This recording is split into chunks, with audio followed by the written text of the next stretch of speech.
tonight. Wanted to provide you with the opportunity to learn about what opportunities there are and understanding what carbon farming is. So I'm Chris Irons, I'm Waitomo Branch Chair for Waitomo, the Federated Farmers. We've got John Paul Pratt from Ground Truth, Director, and then we've got Gary Kircher from Mayor of Waikato. Right, good evening. So my name's William Beetham. I'm the Meat and Wool Chair for Federated Farmers nationally and on the national board. I'm also the spokesperson for skills and training and understudy for Andrew Hoggard in terms of forestry. So Andrew said that I could come up here and speak to you guys being a sheep and beef farmer and probably more associated with the carbon farming thing and the impacts in the Wairarapa. So I'll just give you a quick run over and just talk about concerns, but then I'd like to just talk about the opportunities, because there's carbon farming and the regulatory framework that exists at this point in time is a real challenge for our industry, right? And if you're a sheep and beef farmer and you didn't understand that or know that, it might not have happened in your community or you're under a bit of a rock. Wairarapa areas have been a huge impact.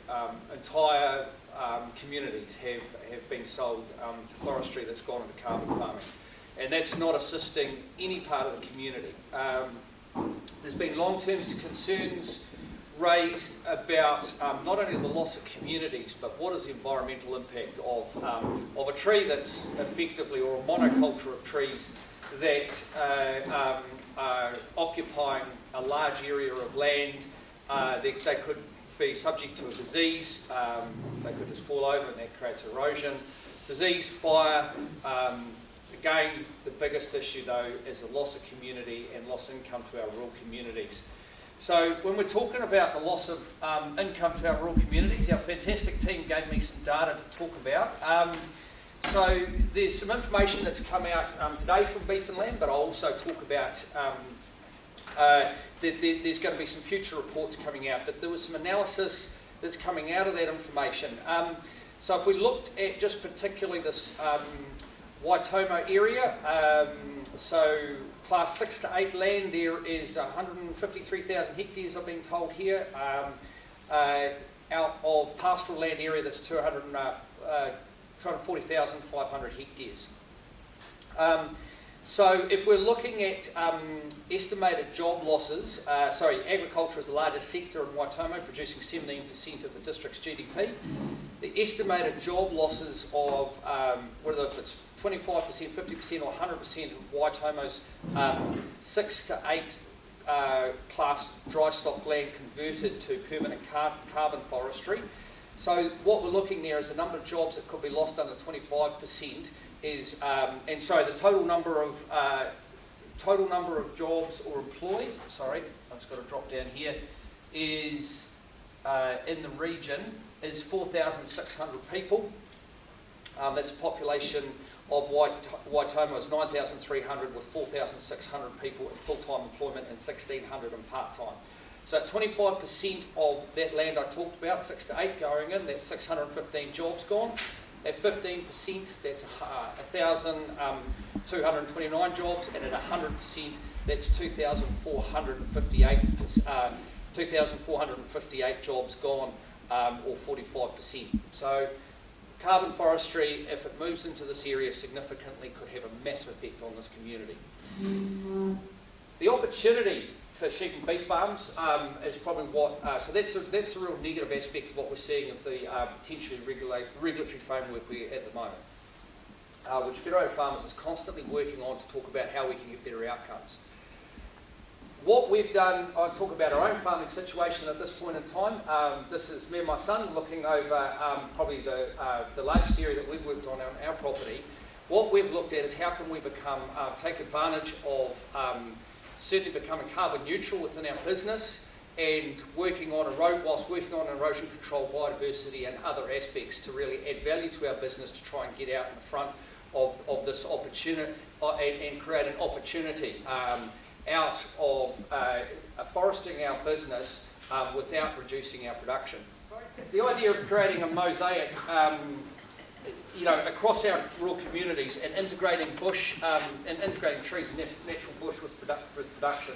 So if we're looking back through this area in our business, what we've done is that we've got a large area of, that's called the Puki Slip, because it's in our Puki area, Puki block. We've done a lot of drainage work through there, and then planted our erosion control planting, so they're specifically designed to be able to fit within the ETS. Now, who knows where the Hewok Ekanoa program is going to go, but that gives us an advantage to capture carbon there whilst controlling erosion on our property. And as you can see, the other slip on the other side of the river has done the same. So what we're actually looking here on the left-hand side, which you can't quite see properly, that's all fenced out in a hardwood block, space-planted hardwoods designed for organic posts to go into vineyards. They can be harvested every 10 years, hopefully, that's the plan. And they can be space grazed, so they're space planted so they can be grazed with sheep in between them.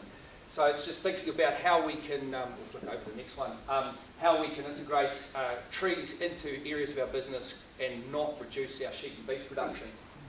Actually, this has been going on in our business and our property for 3 generations. Or did it automatically flick over, did it?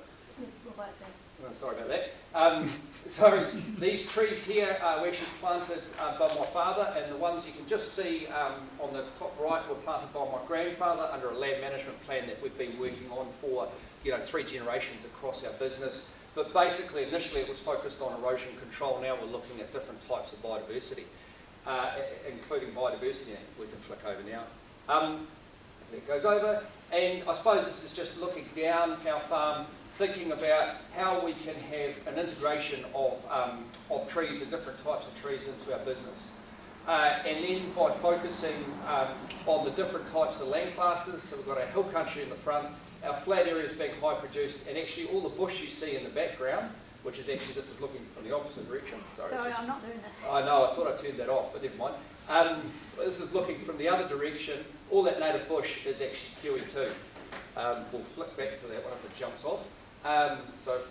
So the rest of the area around the river is all QE2 native block, so there's sort of a large riparian area. So all of these processes actually haven't decreased our productivity or the amount of product we're producing off the property, but we're increasing our sequestration, biodiversity, and hopefully those attributes of those farms, of a farm like this, will be highly valued in the future, both in the value of our product. But also we're hoping that the government regulation will start to recognise that this is probably a really good way to go as opposed to a blanket afforestation. So we'll jump over to the next one. The challenges that we face, this is a clear one in terms of we're trying to do our best for our communities and our farms and our businesses, but pest control has become a huge part of our concern in our business. It's beginning to become a cost, and it's something we need to think about. If we could just pause there, sorry, jump back. So basically this is a picture of our farm that we've been working through, and you can see if we've moved through the main river in the middle of that picture, we'll go over here, all of that area is where it's QE2 or forested, and then around the outside we have a lot of our tree plantings in different areas. Paul Craig from Ground Truth. He's also a Balanced Farm Environment Awards judge for the Waikato, so yeah, welcome. I think basically just do what William's done. It's true. So he's talked about a mosaic, he's got a range of species, he's talked about a range of markets. His one thing that I would disagree a bit is with pines. I mean, I think they have a place in the landscape and on farms, but think of pines as the money in the bank deposit. So you've got a range of investments. You've got bank deposits, and then you've got shares, and you might have commercial property, whatever. The pine trees are your bank deposit. They are reliable. There's a market there. Infrastructure's all there. You can you can bank on that. So, but instead of having them all planted at once, like William has, not that it's his fault because he probably wasn't involved in that decision. And were they planted in '96 or '90s? Yes. So they jumped on the bandwagon. Excuse me, William, but you would have seen the same thing happening in the '90s in Te Kuiti, Green Plan planting all those trees, and now they're all coming ready for harvest. And that's sort of what's happening now with carbon farming. And William's dead right that, you know, if you get blanket wall-to-wall pine trees, fence-to-fence pine trees, it's not a good idea. It's good for the people that are investing in those pine trees, especially at $50, $48 a tonne now on the market. That equates to an average of $1,200 per hectare cash in hand over 50 years for pine trees. You can't do that out of your lands on class 6 to 8 countries. So it stacks up from a point of view, you know, we're talking 30 or 40% internal rate of return on some of those investments. So that's why these external investors are coming in and really rocking the boat in terms of investment in property. So the ETS has been going since 2008. So this is not new, but what's new is that we've been through the ups and downs of carbon, and now carbon seems to have become more stable in its income, and so there becomes a real option. But the companies that were involved back in the early, back in 2008, 2009, are the same ones that are involved now. So they've sort of solidified. They've got contracts to supply carbon credits to Air New Zealand or to Z Energy, BP, whoever, and that's their bread and butter. That's their job. So that's how they that's their role in life. So it's just a business decision. And so, in terms of deciding whether or not Waitomo gets planted in pine trees, you guys are the ones that make that decision, as long as you own the land. So my, plea to you, or is the message that we bring is you need to integrate for profitability and resilience. So my business partner is a forestry consultant, and I'm in agricultural research. That's been my background, but I got involved in forestry 30 years ago now. Time just keeps on moving, and purely because of I got interested in it because you could make some money off land that was otherwise difficult to manage. It was a river sidling on a mate's dairy farm, so he didn't want to run sheep like the previous owner, and so we planted trees on it in a joint venture under the Forestry Rights Registration Act. So that allowed me to come in. I didn't own any land. I wanted to plant trees. I wanted to grow something, and trees seemed like a good idea. And so we got into that joint venture. And so, obviously the Beethams have good knowledge in terms of forestry management. They've put the right tree in the right place, as you can see by those slides. But a lot of farmers don't necessarily have those skills, and certainly you may need to bring those skills into your business. It's not like share it when a contractor comes and shares your sheep. What a fair deal is on that. The sheep's been shorn properly, no nicks, and the wool's there handled properly. But if someone comes to prune or thin your pine trees, you really don't know whether they've just ripped you off or whether they've done a good job. So it's important to understand, if you don't have the skills, to bring them in to make a profitable job out of the forestry venture.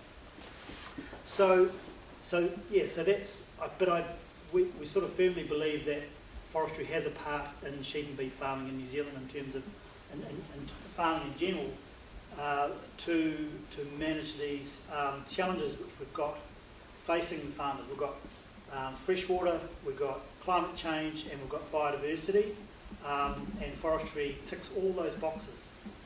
And the key thing that William also raised was getting value out of that. So how do we get value? How do we get recognised for that in the market? And Silver Fern Farms now are selling carbon neutral beef in the States, or talking about it.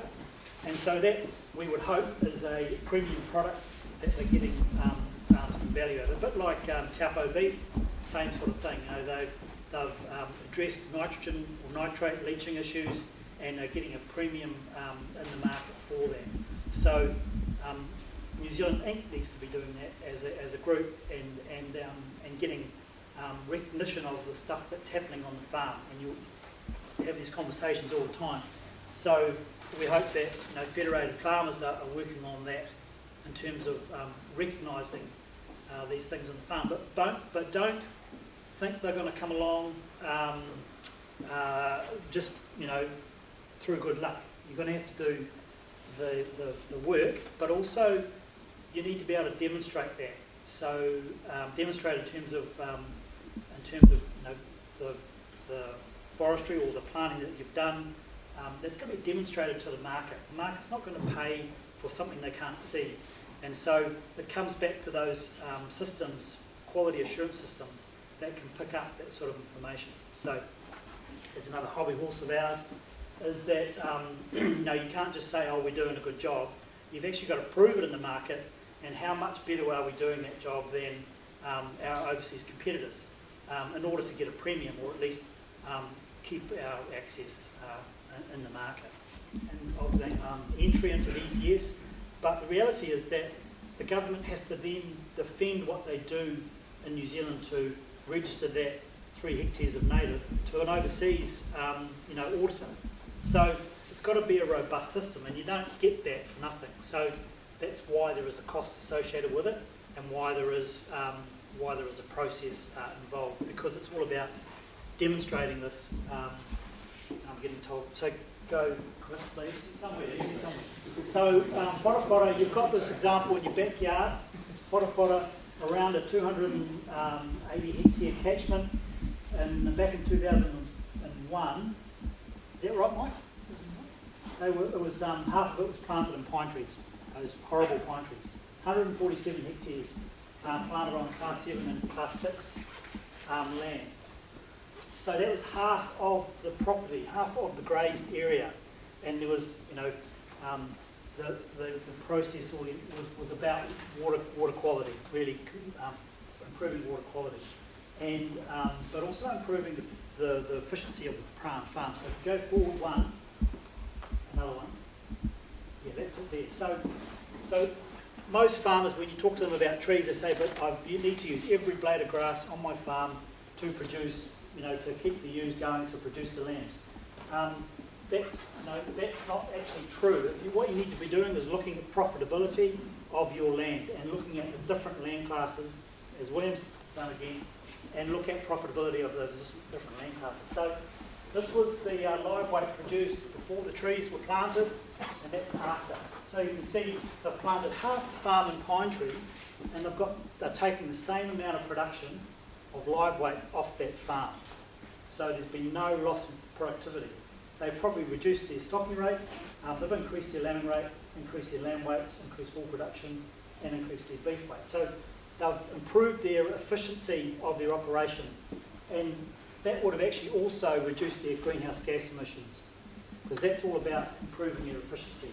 And the profitability, the farm surplus, also increased.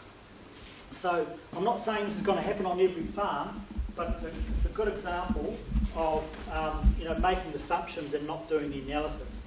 So, and also that area that was 147 hectares, that's going to return $1,200 per hectare per year if you average that over the lifetime of that forest.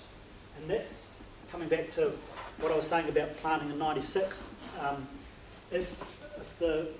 If you actually stagger the planting, and so you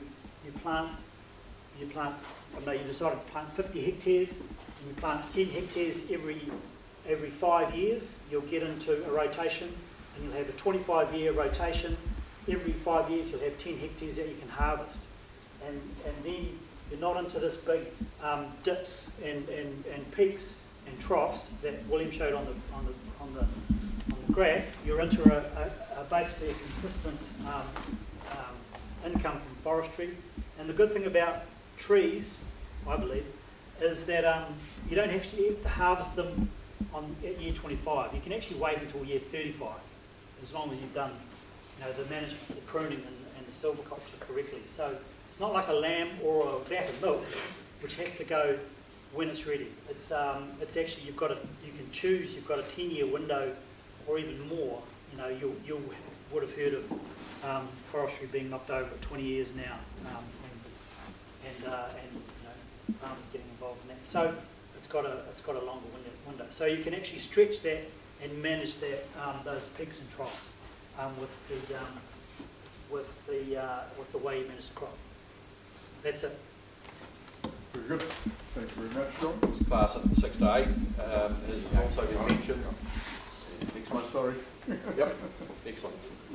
You obviously employed for your good looks. Yeah. Yeah. So the challenge for us has been where these districts are getting more and more impacted by them, and both the economic impact of it and the social impact as well. It's not easy to regulate in that there isn't any yes for plantation forestry, but there's not one for carbon forestry, and that creates some issues. And there's no standard definition for carbon farming, so that when you talk about carbon farming, you've actually then got to actually come up with your own definition if you're creating, as a council, creating any rules around it. Generally speaking, what our last speaker talked about was planting part of your farms, and that is absolutely fine. You know, it's the overall buying up a farm, planting out the whole thing, and a monoculture of pine trees, which is we see as very bad, and that certainly is what is being encouraged by central government at the moment, with and obviously by the ETS, because of the carrots that are put out there for investors to go and buy up farms and plant out the whole farms. So there's quite a lot of legislation that has to be considered around when we're looking at any rules around this. Obviously some of the things coming from central government are around climate change and the need to plant a whole lot more trees, the Billion Tree Program and the enthusiasm that was entered into when New Zealand first brought that out, and they were looking for land anywhere to stick trees on. And yeah, some of the other things mentioned there, so the effect that it has on rural communities. Agriculture gets blamed for emissions a lot, and but generally those emissions are more around methane. Carbon is more around transport and some of those other uses like that. But to meet that challenge and to sequester the carbon, that's happening in rural areas. I don't think we're going to see any pine forests being planted in Auckland or Wellington very soon. So that's one of the inequities that comes out of that. The other is the loss of productive land. If a whole farm is bought up, one of the first things that goes is the house or houses on it. They don't have people living on the farms. The farms get planted out, and often that is pretty much close to all that happens on them. Our experience has been that there's been very little predator control, very little maintenance of fences, because trees don't tend to wander out of the paddocks they're planted in, and so you've got this ongoing impact on the economy, on employment locally, and all those service industries that don't actually end up doing anything on that farm because there's nothing to be done. The adjacent land issues for neighbours are around the pest species and so on that get out of there, whether it's plant pests or animal pests, so pigs, deer, possums, so forth. Carbon foresters will say, well, they probably came off the farms in the first place, but the carbon forests actually provide a really good habitat and a very safe habitat for them to go into and breed and so forth. So it definitely is a problem there. Setbacks from neighbours is another one of the issues that if those setbacks aren't maintained, it just increases the fire risk to neighbours. It increases the chances of trees falling over and fences being damaged and so forth. So there's a number of issues around that. Sorry to be so negative after the positive speaking that got on before here. Wilding trees for areas like ours, wildings are a major problem. Part of our district is the Mackenzie Basin, or some of the Mackenzie Basin, along with Mackenzie District sharing that. And you may be aware of just how major the wilding tree problem has been. Some of the land that these carbon forests are being planted on have had wildings cleared off them and now being planted out with pine trees. And the chance of them spreading to neighbours again is an issue. So it becomes a problem, a major problem there. The fire risk, even if fire breaks are there and are maintained, if setbacks are there and are maintained, we're talking about environments where winds of 120 to 150, 160 kilometres an hour happen. So that's definitely a problem. Next slide. So we've sought some legal opinions around what can be done because we've got our community saying we need to stop this or at least control this, and the legal opinions have come back and said yes, we can do things like plan change. That would cost us $100,000 or so. There's very strong likelihood we will need to defend that through to the Environment Court, and that's starting to talk about $1 million or $2 million and so on. So council like ours is, it's just not something that we can really contemplate. And so that's where council's getting together and lobbying starts becoming more of an important thing. So our direct experience, we had a farm bought up, Fairview.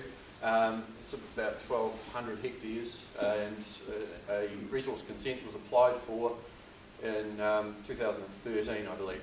That we sent back the draft consent with conditions, and we didn't hear anything more. The staff that were there at the time aren't there, so we don't know exactly some of the detail that happened, but somewhere along the line anyway, the New Zealand Carbon Farming went ahead and planted anyway. They didn't respect the setbacks, they didn't respect the fire breaks and so forth, so there was some major issues. Eventually, when we did find out about it, for some reason we didn't do anything about it. Possibly, I'm assuming, we thought, it's trees, how bad can they be? But they did turn out to be quite bad. One of the challenges was in 4th of October last year, on exactly the same night that the Lake Ohau Village fire started, there was a fire started on this place as well. So fire swept through. It was over 600 hectares were burned, mostly on this property. It came very close to burning Neighbours' properties, and that was very much a very, very scary experience for the people involved. It took a lot of firefighting, helicopters and so forth to eventually put it out. Since that time,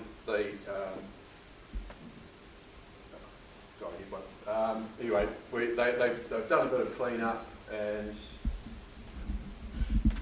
so this slide here just shows they've cleared some of the trees. Some of the trees, the bird trees, are still standing. They're just planting in between them and leaving it there. Bulldozed a bit of a setback to be a bit more compliant, but basically going with existing use rights. When they bought the farm next door, the same company bought Hazeldean, which is 2,500 hectares. That's where the community really got pretty wild about the whole situation. It's a lot of work's been done on possum control and so on. You can see on the far photo there the regeneration of a lot of indigenous vegetation, and it's actually become a very special environment. And it's a very, very big, very deep valley here in the headwaters of the Kakanui, where there's got some rare galaxids and so forth in there, and they're now planning to plant 1,500 hectares of that in pine trees, and the impact on that environment is not going to be great. So far, our community has held a public meeting with around 120, 150 people at it. We as council held one with a similar number of people there. There's a lot of interest in what's going on, a lot of concern about what's going on, and again it comes back to these are not the right trees in the right place. It's not the right way to do things. The impact on the community is just too great, and the controls that we've got are too limited. So we're working away trying to sort that out. We're working with a number of other councils, particularly around Hawke's Bay. We've certainly met with Waitomo and Otaurahanga today, and we'll see whether they want to join in on basically funding a lobby voice in Wellington to actually get in there and talk to the politicians and say, look, this needs to be done, but it needs to be done right, because at the moment it sure as heck isn't. That'll do for me. Thank you. Very good, thank you very much, Gary. Right. Questions? You're all full of questions, I'd imagine. Anyone want? Yep. Andre, we'll let you go start. Yeah, I find that a lot of these figures are quite misleading because you can make quite a good story in planting trees and have carbon for the first 40 years. If you're not going to harvest them, then really you've lost it.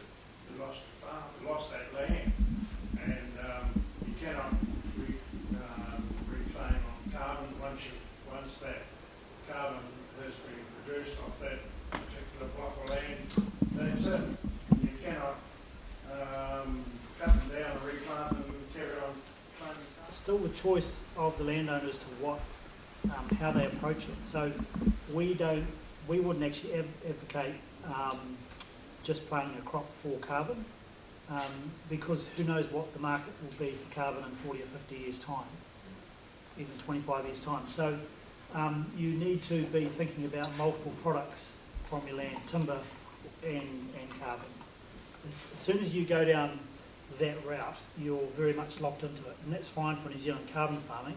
That's what their business is, and that's the risk that they take.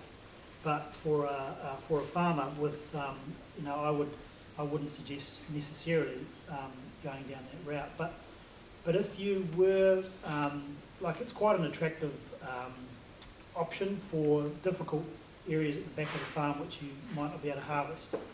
So, but if you're going to do that, you might be better to have a species like redwood or even totara, which are a long-term species which will be there for and keep sequestering carbon forever in the day, to some point. So the current tables go out to 50 years in terms of their carbon sequestration, but it would be better if you have a range of products from your land, not just one. But you're right about you only get one, like in terms of if you were to plant a pine forest or another forest, the pines are a good example, and go into this the new regime is called averaging, in which case you can take the average of that of the carbon accumulated on that site and then harvest and continually harvest, but there's no more carbon available for that site, as opposed to having a permanent forest which will carry on sequestering carbon. So, you just want to have options up your sleeve. So don't just put the trees in and walk away and forget about them. Manage them as if you're going to get some sort of timber return from them, thin them, maybe prune them if you can, and think about access. There's no point in spending a lot of money on a small block of pines at the back of the farm, because they will be just carbon, because it'll be too expensive to harvest them. So you need to do the planning at the beginning. You almost need to come up with a harvest plan before you actually start planting. Yeah, I mean, I think that's a really, really good point, is that we've got to remember that the carbon market, and this is one of the failures, I mean, we could say that it was a failure from the start, but is that it's a market designed to fail, right? So you're sequestering carbon and it becomes so expensive to buy carbon that you stop using fossil fuels. So that's the way it's supposed to. So the realisation is that eventually carbon will be worth nothing. So if you've got your land locked into that and you're concerned about your communities and intergenerational land management, then your plan, I agree, your plan should be about, okay, you can sequester carbon, and that is an issue for our industry right now, and there's the reality around emissions, and then there's where the policy sits, and we've got to work really hard, but the actual long-term opportunity is around how do we improve the outcomes for our communities, whether if it's water, whether reducing erosion, whether having different diversification in terms of products on our farms. And if there's one thing I wish I'd done 10 years ago and sat down on our farm and actually said, well, reading the tea leaves a little bit, what would our 30-year plan look like for our farming business, and what are the challenges going to come forward, because a lot of the challenges we face now we're on, and how can we be on the front foot and make money out of that. And we're an intergenerational farming business, you know, so I'm just employed by the business, and it's about how do we ensure that it survives for another 160 years. And that's the way we are trying to approach what we do in our farm and in our farm business. And we want to create value for that over the long term. And so there's a lot of opportunities if we get the mix right, I think. I sort of see carbon as an opportunity to get into another land use space, because it gives you an income to do that land use change, and then flip it from maybe just a pure sheep and beef farm to but it can provide us alternative products. So Cypress, for example, Macrocarpus tannica, redwoods, finishing timber, high value timber. So you incentivise those to make them as profitable as pine. Well, now you're talking about interfering with the market. Well, So- the government are interfering and they've created this carbon. You know, be careful what you wish for. Man-created situation. Be careful what you wish for, is what I'm saying. But surely you can fine-tune it a bit. Well, you can, but sort of so I come back to my point about the bank deposit. There's a whole infrastructure around pine trees, you know, planting, harvesting, and marketing. Big M marketing. Whereas the alternative species are more difficult. There isn't the established markets. They tend to be niche markets. What you need to do is change the whole system so that everybody has to build with wood, and then they'll be building with some of these alternative timbers and create a market for it. That will create a better return for it, and you'll get migration to those species. So it's all about the mighty dollar, unfortunately. I mean, you know, you could also there's discussion around native bush, and you've got native bush on your farm. You've just put a fence around it, a deer fence. You've got the dairy out. You've got the pigs, you've got everything out of it, possums, the rest of it, and so you've improved the biodiversity on the farm. And you'll increase the biomass on that in that zone as well. And so, is there a way to get some carbon credits for that? And it might be, you know, we'll say 1 or 2 tonnes per hectare per year, but it's going to be a long-term gain, and it incentivises that pest control and on that site, and so that's another sort of a mechanism to improve the biodiversity. And if you had some, you got carbon credits, we all understand that. And nitrogen credits are another thing. Taupo, that's how Taupo got retired, a lot of that land, nitrogen credits, to incentivise the protection of existing natives and establishment of more native. Chris? There has to be a market mechanism. Farmers aren't going to do nothing for nothing.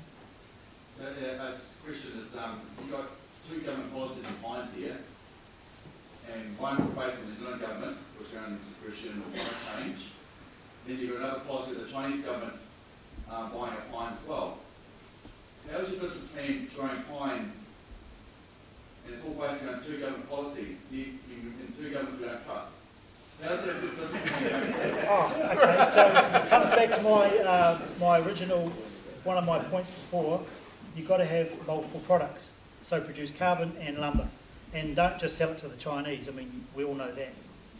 So that's just about diversification of market. And if you actually bring that back to your farm, having diversified products off your farm is the way to be resilient to market, so that when beef's up, lamb's down. You know, trees are up, the beef's down. Whatever. Drought. Shit, we need to harvest some trees because we've got no income from our stock. We've had to sell them because it's a drought. Oh, we can harvest the trees. So it's about building a diversified, resilient business, and not necessarily worrying about what China are doing, but trying to produce a resilient business through diversification.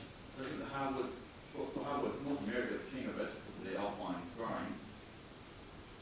Why are we going to think we're the king of that? Well, we don't have to be the king of it. We just need to be building our own houses out of our own wood. Paul, could I ask, may I ask, isn't the world heading for more expensive food at a rate of knots with the climate change? Isn't climate change Well, do you know that? endangering the food supply? So you're encouraging people to grow more trees, and that's our food supply going down. Well, answer me this. Do you know that 30% of the food we produce is wasted in the world? So how long do you think it's going to become when we're going to be short of food? It's going to be a long time before we teach everybody to look after and eat the food they've got on their plate. Isn't climate change reducing the food supply? Hard to say. I don't know. I think there's some pretty complex questions here, and I think if we talk about food out of New Zealand, right, a lot of our sheep and beef hill country systems have, produce what is an amazing product, and we've never got to the grips for a long time actually how valuable that product is and how valuable what New Zealand does in terms of image to the rest of the world. And we've seen value increase in our red meat purely because I think we've learned and we've come much more together and collaboratively as a sector to actually identify our markets and create that value. So I disagree. I don't think that we're going to see the ups and downs in our protein like we used to see, because we used to ship it as a commodity market. Now we're seeing much more opportunities to create value in our product.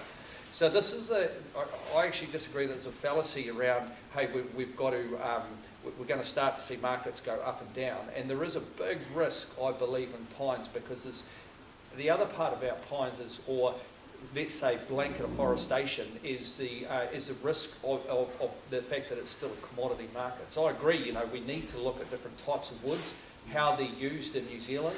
If we do the regulatory changes, I mean, we've also, those who sit around or live around ports around New Zealand have seen the boats backed up where China won't buy. It's a massive risk. The other risk is what regulatory changes might occur for harvesting pine trees going forward in the future as we learn more and more about the impact of those on the environment. So I think that there is a whole rethink that we've got to have, but I think we've also got to have real faith in what we do as a community and the products that we've done. And I mean, I have great faith in strong wool now, and that's purely because we're coming together as an industry in New Zealand to really look to create value for that in the future. So I actually agree we need to be really cognizant of what it might look like in 30 years' time and the real issues that could be created by, say, large areas of pine trees that might not be harvested because it might not be doable. Oh, I've got a question for you, William. I see in your photos of your farm you have quite a lot of space planted poplars and willows and things like that. Yep. Are they considered under the ETS? Can you use them? Yeah, I think it's a really good question. Yes, a lot of our poplar areas are. We looked at registering those before we understood the direction of the government and Hiwaki Kanoa. So this kind of goes to, at the moment we have the ETS operating, which could be an opportunity for us to record our sequestration and sell that on the open market. We're really concerned about what it might look like if there is if we're asked to account for our actual on-farm emissions, and if we sold our credits into the ETS right now, we might actually have to buy those back at some time in the future. So our focus now is so that graph I put up before doesn't just refer to those trees which would qualify for the ETS. We had our entire farm surveyed. It was actually part of a pilot program with Silverfern Farms, and understood all of the sequestration that was going on in our business, so we could understand, with this regulatory challenge that I think will evolve over time to be more favourable for our business, but at this point in time, are we going to be okay moving through it? But certainly for us, for a business, it looks like we will be, but we've got to be very careful what we register in the ETS and what we sell, as opposed to the challenges we might have coming forward in the near future. I guess the other thing that there is actually quite a range of products. So you might have seen there's a bit of news at the moment about biomass and using wood pellets for energy, so offsetting or replacing coal with wood products. So if these swathes of pine trees might end up in a furnace, 30 years is a long time, and so it's very hard to it's impossible really, to understand what's going to happen in 30 years. So you can only really make decisions based on the best information you've got at the moment, and it should always come back to your land and the best value for your land, today, tomorrow, next year, 5 years, 10 years, and what you think about the future. So that's why it's important to integrate, well, we believe anyway, integrate forestry into the business rather than waiting until you come to a point. I mean, some of these farms have been sold to carbon forestry because there's no other buyer is able to sell them or pay the price. And so when you as a farmer are selling your land, that's the only your income. So you've got Hobson's choice. You can sell it to the sheep and beef farmer who might pay 10 or 20%, 30% less, or you can sell it to New Zealand carbon farming. What are you going to do? You're going to worry about New Zealand, the communities, and sell it to the sheep and beef farmer. We're going to say, well, actually, I've got to worry about myself and my family. I'm going to sell it to them.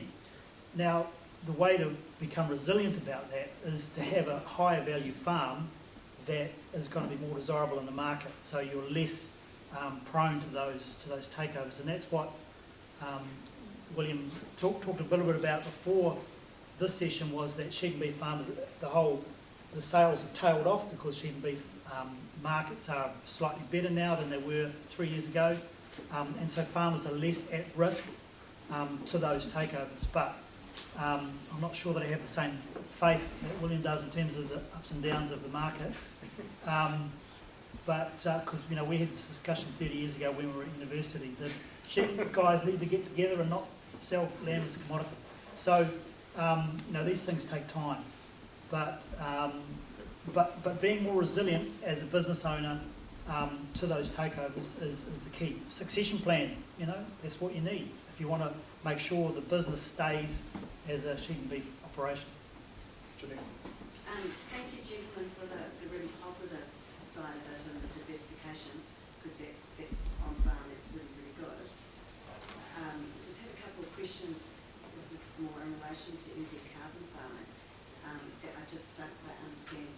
And one of those, is it correct that they can only get the carbon credits for 40 years? Is that correct? Not quite. How does that work? It's 50 years.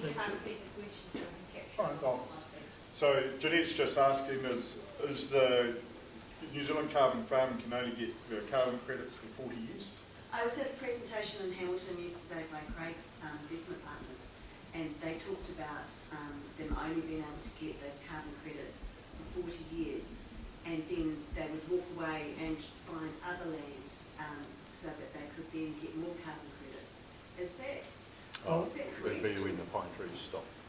No, because these are trees, this is permanent forestry that are not going to harvest. So the current look-up tables go to 50 years. So that's the current limit to the carbon that can be sequestered, claimed and sold currently. But remember, William, the point's been made that it's a 50-year plan the government has. The trees don't actually stop growing at 50 years. So, not normally at 50 years, but that's, where you come into those other species which don't fall over like redwood, less prone to anyway. So, so 50 years is the limit currently under the current look-up tables, but with carbon farming they actually use a different system. They want areas that are bigger than 100 hectares. And if they get into 100 hectares, then they have to use what's called the forest measurement approach. And so therefore they create their own look-up tables and measure their own growth. And so they'll still probably only go out to 50 years currently. But if there's regulatory will, then those tables will be extended, because the trees won't stop growing. So are they selling carbon 50 years out now? Or I don't know, you have to ask them. But is that how it works? Not necessarily, but they can contract, and that's why they've sort of stayed in business. I'm pretty sure they said, because the reason we ask is that we've got 1,300 hectares neighbouring us that is being planted by NZ carbon farming at how many stems per hectare? 1,300. And this is above us. We cannot understand how that land is going to cope with that. They've said that it's only going to be, and then they're going to walk away. So we, you know, it's, yeah, I sort of don't understand how that works. They're going to go So- somewhere else and take up some more I mean, you'll land. have to take that up with them. But the other thing I don't understand either, and maybe you can explain, is if you're using trees to sequester carbon, how does burning the carbon as burning wood as biomass not re-release that carbon? Well, it does, but it's a cycle. So it's a bit like the methane cycle that we all know and love. Carbon, you know, sequestered by the grass and then gets eaten by ruminants and is belched out as methane. So, but that turns into CO2. So there's a cycle. It's the same with trees. So I guess the advantage of it is not like coal, which is burnt and then released into the atmosphere and stays in the atmosphere for thousands of years. And coal takes millions of years. So the cycle for coal is millions of years. The cycle for a pine tree is 28.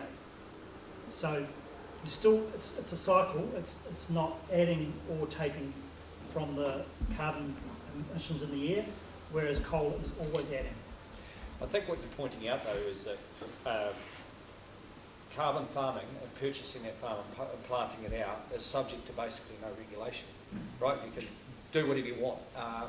And so therefore, because it's not going to be harvested, really if it Really helpful for natives to come up through it, but most people who have been in the pine forest, there's not a hell of a lot underneath the trees. So, you know, we don't have a lot of faith in what they say there. But it's, you know, these guys are probably better positioned to answer what the right trees are. We're just trying to say, look, it can't carry on, it's not sustainable for communities to carry on the way it is, and we're having very special environmental areas being damaged, possibly destroyed, in the name of saving the environment. So there's, you know, there's just, it's a problem with what's happening now. The smarter people than me around who can actually come up with the answers around that.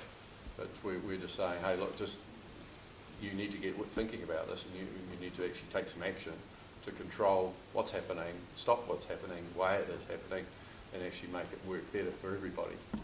So, you know, like I'm really encouraged with what's been said here tonight. That there's, you know, some really good work going on. If I just come in there, so to me the science is wrong, and I see you engaging there, William, and maybe you've got a comment. But if we were to plant huri trees, they actually increase the soil sequestration as well, and they attract, because they are hygroscopic. They attract moisture and they grow the undergrowth. Pines don't, and so to me we need to really push the right tree in the right place for environmental reasons as well as carbon sequestration.